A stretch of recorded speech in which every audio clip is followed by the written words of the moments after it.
यदा स्थास्यति निश्चला समाधावचला बुद्धि तदा योगमवाप्स्यसि।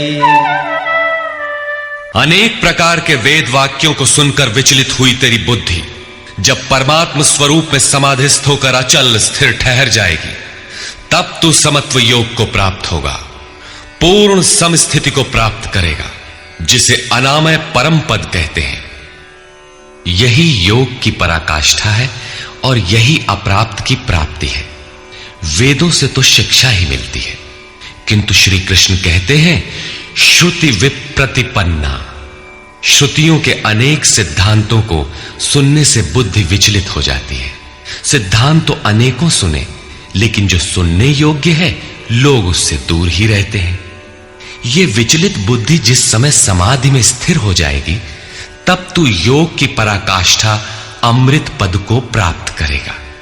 इस पर अर्जुन की उत्कंठा स्वाभाविक थी कि वे महापुरुष कैसे होते हैं जो अनामय परम पद में स्थित है, समाधि में जिनकी बुद्धि स्थिर है।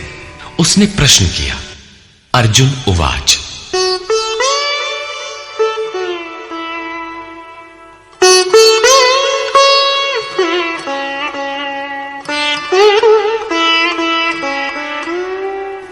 स्थितप्रज्ञस्य का भाषा समाधिस्थस्य केशव स्थितधिः किं प्रभाषेत किमासीत व्रजेत किम्।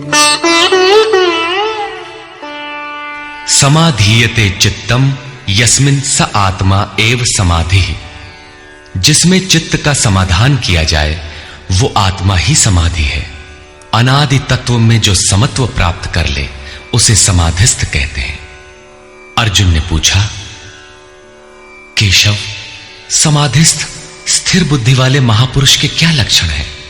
स्थित प्रज्ञ पुरुष कैसे बोलता है, वो कैसे बैठता है, वो कैसे चलता है? 4 प्रश्न अर्जुन ने किए। इस पर भगवान श्री कृष्ण ने स्थित प्रज्ञ के लक्षण बताते हुए कहा। श्री भगवान उवाच,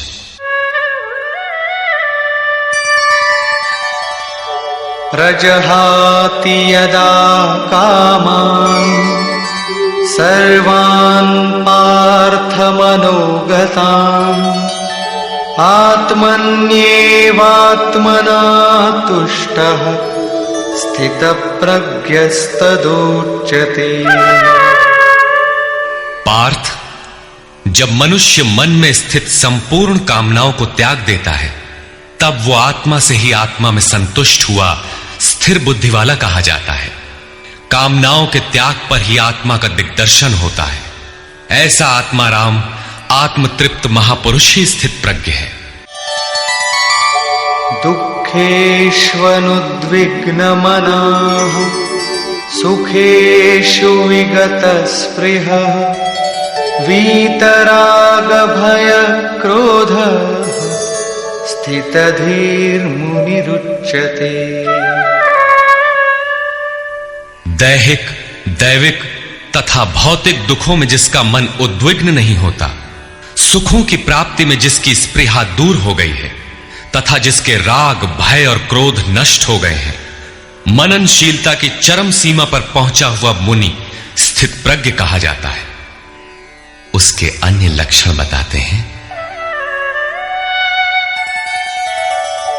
यः सर्वत्रानभिस्नेहः तत्तत्प्राप्य शुभाशुभम् नाभिनन्दति न द्वेष्टि तस्य प्रज्ञा प्रतिष्ठिता। जो पुरुष सर्वत्र स्नेह रहित हुआ, शुभ अथवा अशुभ को प्राप्त होकर न तो प्रसन्न होता है और न द्वेष करता है, उसकी बुद्धि स्थिर है। शुभ वो है जो परमात्म स्वरूप में लगाता है, अशुभ वो है जो प्रकृति की ओर ले जाने वाला होता है। किंतु स्थित प्रज्ञ पुरुष अनुकूल परिस्थितियों से न प्रसन्न होता है और न प्रतिकूल परिस्थितियों से द्वेष करता है, क्योंकि प्राप्त होने योग्य वस्तु न उससे भिन्न है और न पतित करने वाले विकार ही उसके लिए है।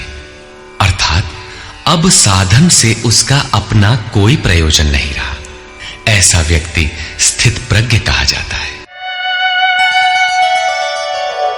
यदा संहरते चायं कूर्मोऽङ्गानीव सर्वशः इन्द्रियाणीन्द्रियार्थेभ्यः तस्य प्रज्ञा प्रतिष्ठिता।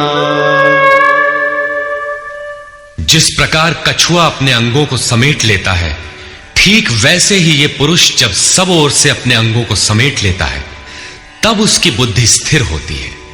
खतरे को देखते ही कछुआ जिस प्रकार अपने सिर और पैर समेट लेता है, ठीक इसी प्रकार जो पुरुष विषयों में विचरती हुई इंद्रियों को सब ओर से समेटकर हृदय देश में निरोध कर लेता है, उस काल में उस पुरुष की बुद्धि स्थिर होती है।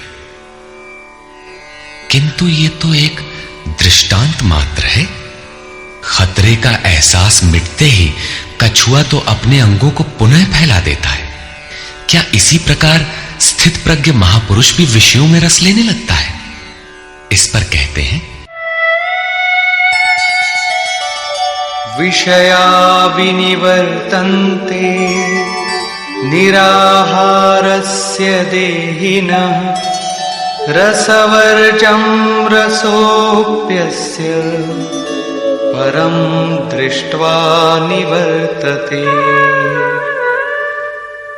इंद्रियों द्वारा विषयों को न ग्रहण करने वाले पुरुषों के विषय तो निवृत्त हो जाते हैं, क्योंकि वे ग्रहण ही नहीं करते, किंतु उनका राग नहीं निवृत्त होता, आसक्ति लगी रहती है। संपूर्ण इंद्रियों को विषयों से समेटने वाले निष्काम कर्मी का राग भी परम दृष्टवा, परम तत्व परमात्मा का साक्षात्कार करके निवृत्त हो जाता है। महापुरुष कछुए की तरह अपनी इंद्रियों को विषयों में नहीं फैलाता। एक बार जब इंद्रियां सिमट गईं, तो संस्कार ही मिट जाते हैं, पुनः वे नहीं निकलते।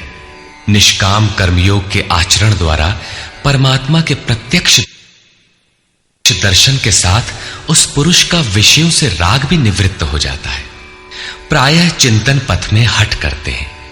हठ से इंद्रियों को रोककर वे विषय से तो निवृत्त हो जाते हैं, किंतु मन में उनका चिंतन राग लगा रहता है। ये आसक्ति परम दृष्टवा